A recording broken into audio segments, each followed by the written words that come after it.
Hello दोस्तों, तो चलिए आज की इस वीडियो में हम क्लास 10th का मैथ का 5 ऑब्जेक्टिव क्वेश्चन सीखने वाले हैं। देखिए लिखा हुआ है वृत्त की सबसे बड़ी जीवा क्या होती है। तो वृत्त की जो सबसे बड़ी जीवा होती है उसको बोलते हैं व्यास, यानी ये वृत्त है, समझ में क्या। और वृत्त के परिधि से जैसे एक बिंदु ये मान लेते हैं, एक बिंदु ये मान लेते हैं, तो एक बिंदु से दूसरे बिंदु को मिलाते हैं वृत्त के परिधि पर, तो इसको बोलते हैं जीवा। ठीक है, तो चाहे कहीं से भी जाना चाहिए।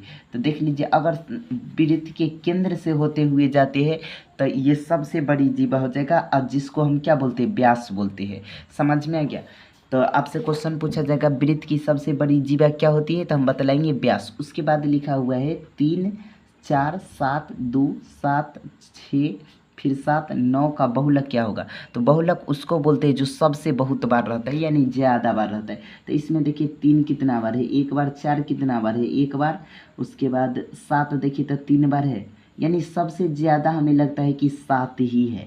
ठीक है, तो इसका सही आंसर क्या हो जाएगा, बहुलक कौन हो जाएगा, 7।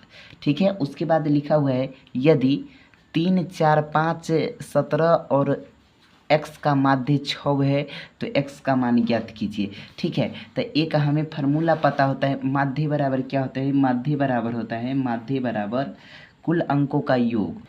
देखिए यदि माध्य निकालना होगा, अगर ऑब्जेक्टिव में पूछा जाता है तो इस फार्मूला का यूज कीजिए। ठीक है, तो लिखेंगे कुल माध्य बराबर होता है कुल अंकों का योग बटा में अंकों की संख्या। तो यहाँ पर देखिए तो कुल अंक कितना लिखा हुआ है, 3 4 5 17 और x। तो यहाँ पर लिखेंगे 3, उसके बाद प्लस में 4 प्लस में 5 प्लस में 17 और प्लस में x भी न है, अब बटा में कितना है, तो 2 2 4 5 गो संख्या हो गया ना। अब माध्य भी दिया गया है, देखिए यहाँ पे देखिए तो माध्य भी दिया गया है, 6 है। ठीक है, तो यहाँ पर माध्य की जगह पे 6 लिख देंगे। ठीक है, अब यहाँ के बाद क्या करेंगे, जैसे ये देख लीजिए 6 है तो 6 लिखेंगे, 3 में 4 जोड़ते 7 7 7 5 12 12 12 और 17 कितना हो जाएगा, 12 में यदि 17 जोड़ देते हैं तो हो जाएगा 29 29। अब प्लस x है तो हम x लिख देंगे, प्लस में कितना 5। अब यहाँ पे हम क्रॉस गुना करेंगे। ठीक है, तो यहाँ पे हो जाएगा 1 को 29 प्लस x बराबर कितना हो जाएगा 30। ठीक है, अब यहाँ पर देख लीजिए ये 29 इधर प्लस में तो बराबर की उस तरफ जाएगा तो माइनस में हो जाएगा, यानी 30 माइनस 29।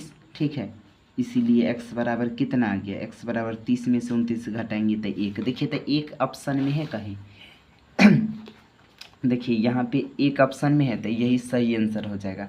आगे देखिए क्वेश्चन लिखा हुआ है यदि मतलब बिंदु एक्स वाई की दूरी मूल बिंदु से क्या होता है। यदि कोई भी मतलब मूल बिंदु से अगर एक्स वाई की दूरी निकालना होता है तो उसका फार्मूला होता है √x² प्लस y²।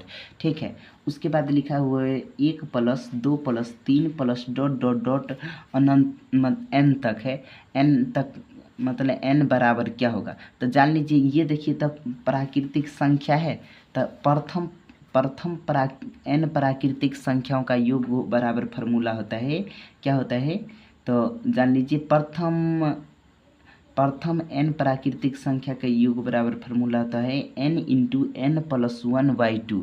इसीलिए आंसर क्या हो जाएगा, ऑप्शन नंबर सी। चलिए कोई दिक्कत है इस वीडियो में तो फिर मिलते हैं नेक्स्ट वीडियो में।